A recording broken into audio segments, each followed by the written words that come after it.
हर हर महादेव। दोस्तों और मेरे धार्मिक भाई बहनों, माताएं और वडीलों, सबको मेरा नमस्कार है। आज मैं फिर नया टॉपिक लेके आया हूँ जो श्रावण मास का ही है। और श्रावण मास की कृष्ण पक्ष में जो सातम आती है उसका टॉपिक लेके आया हूँ, तो आप ध्यान से सुनना। एक गांव था,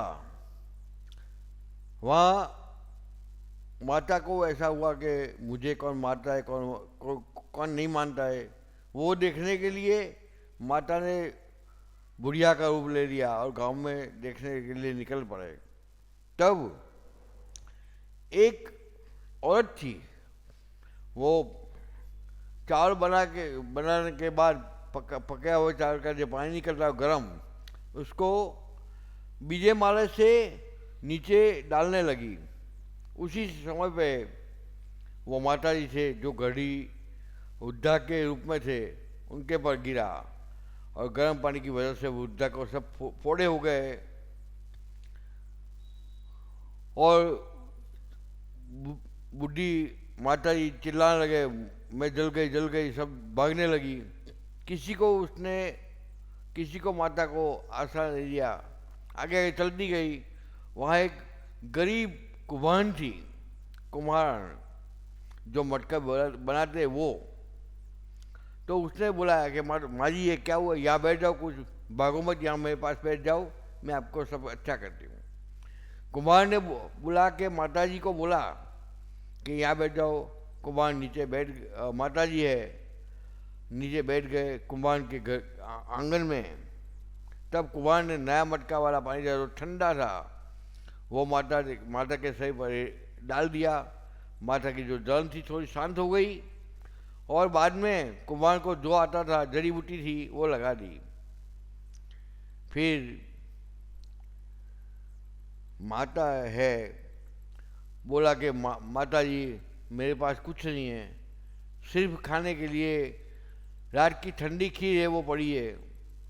वो माता जी को भोजन में दी। माता जी ने प्रेम से आरोग लिया और माता जी खाने के बाद बोली कि हे बेटी, मेरे बाल में जुए बहुत है, आप जरा निकाल दो तो अच्छा रहेगा।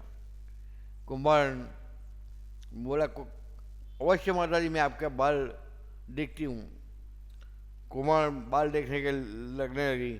तब अचानक सी जो बुढ़ी औरत थी माता जी, उसके माथे पर एक आंख दिखाई दी।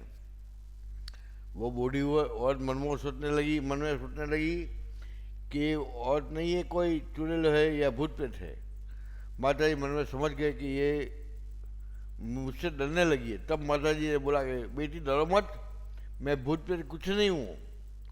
और माता जी असल अपने स्वरूप में आ गए, माता जी के रूप में। तब कुम्हार को भरोसा हुआ कि ये तो माता ही है, शीतला माता है, स्वयं है। माता को प्रणाम किया, बहुत किया। फिर माता जी से बोला कि माता जी मेरे घर में तो कुछ व्यवस्था नहीं, मैं गरीब कुम्हार हूँ, मेरा धंधा भी नहीं चल रहा है, और मेरे पास कुछ आपको बिठाने के लिए कोई आसन नहीं है, खाट नहीं है, कुछ भी नहीं है। तो माता जी ने क्या किया कि कुम्हार के घर पे गधे होते हैं, वो माता जी उठ के गधे पे बैठ गए और एक हाथ में जो बुढ़िया ने जो खीर दी थी उसका पात्र था, दूसरे हाथ में घड़ा था, वो लेके बैठ गए। और एक हाथ में सावनी थी, जो झाड़ू लगाते उसको सावनी गुजराती में बोलते हैं, वो थी। बुढ़िया ने नमस्कार किया, माता जी को बारंबार विनती करने लगी। माता ने बोला कि अब तुम्हारी सब परिस्थिति अच्छी हो जाएगी। वो बात सारे नगर में चलने लगी, सबको मालूम हो गया।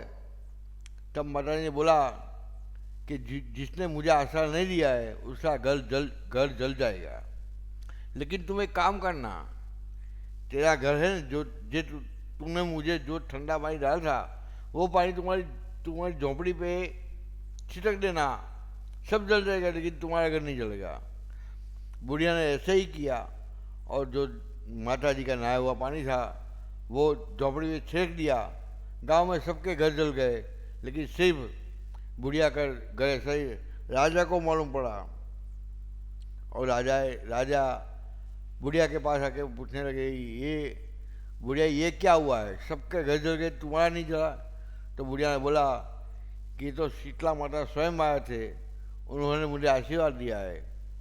वो जान के राजा ने सारे नगर में बोल दिया कि आज से हर सावन में जो शीतला सप्तमी आएगी उसका अवश्य सब करेंगे। उस दिन कोई भी घर में गर्म खाना नहीं बनेगा और ठंडा ही खाना खाना है। और शीतला माता की जो मूर्ति है उसको खीर और पानी चढ़ाने, साथ में कुल्हड़ बोलते हैं, जो बाजरी के रोटने से बनते हैं, गुजरात में कुल्हड़ बोलते हैं, वो भोग लगाना। माता जी सबके खुश हो गए और माता जी को वस्त्र भी अर्पण करना, ऐसा शीतला माता का महत्व है। तब से सब नगर में सब लोग हर श्रावण मास से आने वाले सातम के दिन शीतला माता की पूजा करने लगे। सब अपने हिसाब से ब्राह्मण को दान करने लगे और सबको शांति हो गई। माता की कृपा से दूसरे घर बन गए, सब शांत हो गया। ऐसी है शीतला माता की कृपा। ये भी सावन मास में ही आती है। सावन के पिछले 15 दिन, जिसके संस्कृत में कृष्ण पक्ष बोलते हैं, उसी दिन की ये कथा है। तो आप शीतला माता का पूजा करना मत भूलिए, शीतला माता का आशीर्वाद लीजिए और जो भी बने वो किसी ज़रूरतमंद या ब्राह्मण या मंदिर उसमें दान भी करिए। शीतला माता की असीम कृपा होगी आपके पर। हर हर महादेव। मैं आपके लिए शीतला माता को अपनी तरफ से विनती करता हूँ कि हे माता जी, जैसा बुढ़िया को सुखी किया ऐसा सबको करना। मैं भी शिव जी का उपासक हूँ, इसलिए मैं माता भगवान को भी बोलता हूँ, भगवान मेरे जो रिकॉर्डिंग सुनता है सबको सुख शांति देना और माता की कृपा देना। इसी के साथ में अपनी जो छोटी सी कहानी है उसमें विराम देता हूँ। हर हर महादेव। जय शीतला माता।